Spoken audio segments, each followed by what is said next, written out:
Welcome to The Explainer. Today, we're diving straight into one of the most bizarre mysteries in modern music history. Picture this. It's 2009, months after the tragic passing of Michael Jackson, and the world is gifted This Is It. Promoted everywhere to millions of people as a brand new, never-before-heard original by the King of Pop, it was literally the emotional centerpiece of his documentary film. Fans were crying, celebrating his genius over this lush pop ballad, but there was a massive, unexpected twist lurking just beneath the surface of those beautiful melodies.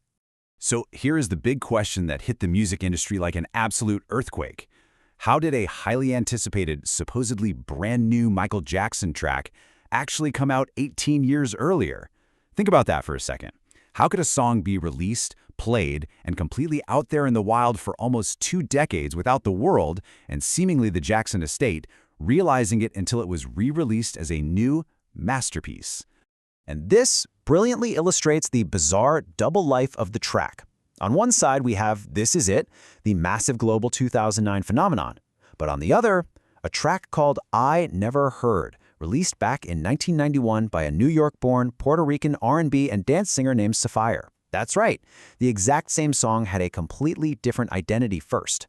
To truly understand the story of this song and the unique audio samples it spawned, we have to become musical detectives. To piece all of this together, we need to trace a wild 30-year timeline. We aren't looking at a straight line here. It's an incredible industry caper. We jump from a 1983 recording session to a forgotten 1991 R&B album, right into the middle of a 2009 global copyright controversy, and finally wrap up with a full-circle release in 2013.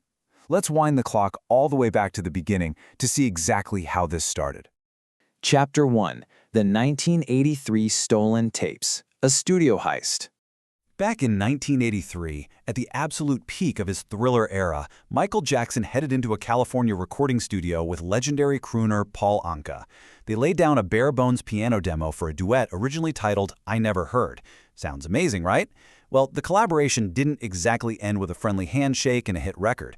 Instead, the session ended in high drama because Jackson allegedly took the studio tapes without Anka's permission. The fallout from that was pretty much immediate. Paul Anka was understandably furious, and he threatened to sue his former collaborator over the missing tapes. Thanks to that legal pressure, the recordings were eventually returned. However, the damage was already done. The collaboration was completely shelved, and Anka tucked the song away in his vault, leaving I Never Heard completely unreleased and unheard for years. Chapter 2. Sample 1. Sapphire's 1991 Forgotten Release. Okay, let's dive into this and explore what happened to the song when it finally resurfaced.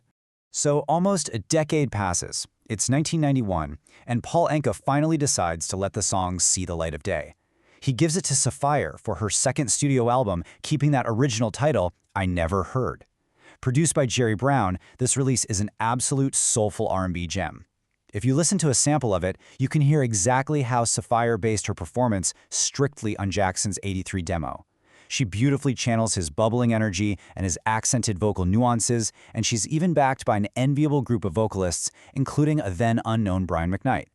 But despite the talent, it just didn't become a massive hit, and the song slipped quietly back into obscurity. Chapter 3, Sample 2, the 2009 Copyright Controversy.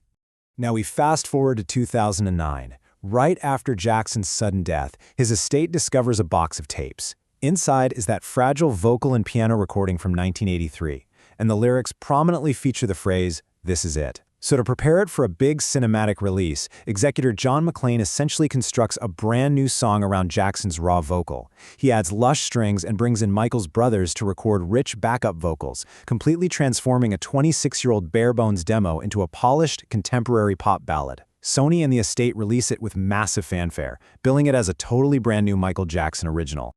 But man, things unraveled incredibly fast. You can literally never underestimate hardcore music fans. Almost the second the song debuted, observant fans online were like, wait a minute, this melody and these lyrics sound really familiar.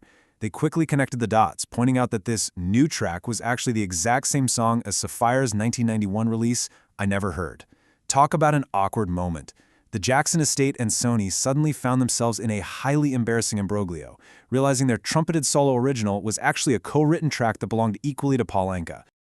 So, the crucial point is that the estate had to act incredibly swiftly to correct this massive oversight. John McClane called Paul Anka directly to apologize, explaining they genuinely had no idea about Anka's role or Sapphire's earlier version until the fans spoke up online. To avoid what would have been a massive, very public lawsuit, administrators of Jackson's estate agreed to a swift settlement. They awarded Paul Anka 50% of the publishing rights and royalties to this newly minted blockbuster song. Anka accepted the apology, gracefully noting it was just an honest mistake. Chapter 4, Sample 3, Anka's 2013 Final Duet. Moving on to 2013, Paul Anka is celebrating 55 years in show business, and he decides to finally release the track exactly as it was originally intended all the way back in 1983, as a duet. If you compare the samples of the two modern releases, the sonic contrast is staggering. Jackson's 2009 version is this gentle, soft, pop-infused solo track. But Anka's 2013 version gives the demo a complete makeover. It kicks off with a jarring keychain and his full-throated vocal, all wrapped up in a massive, heavily produced, gospel-tinged arrangement featuring both of their voices. It's a fascinating look at how a single vocal track can be manipulated to create entirely different emotional atmospheres. Let's just take a second to recap this unbelievable journey. A single, bare-bones piano demo recorded in 1983 and allegedly snatched from a studio somehow spawned 3 vastly different commercial tracks over 30 years. It was a soulful, forgotten R&B track in 1991, a globally mourned posthumous pop ballad in 2009, and a celebratory gospel-tinged duet in 2013. It's a stunning testament to how songs in the music industry can evolve, totally disappear, and then magically resurrect themselves. Which leaves us with this final, tantalizing thought. If just one forgotten demo tape from 1983 could spark a 30-year mystery, a copyright panic, and 3 completely unique commercial songs across 3 different decades, what other absolute masterpieces are sitting silently in dusty studio vaults right now, just waiting to be discovered?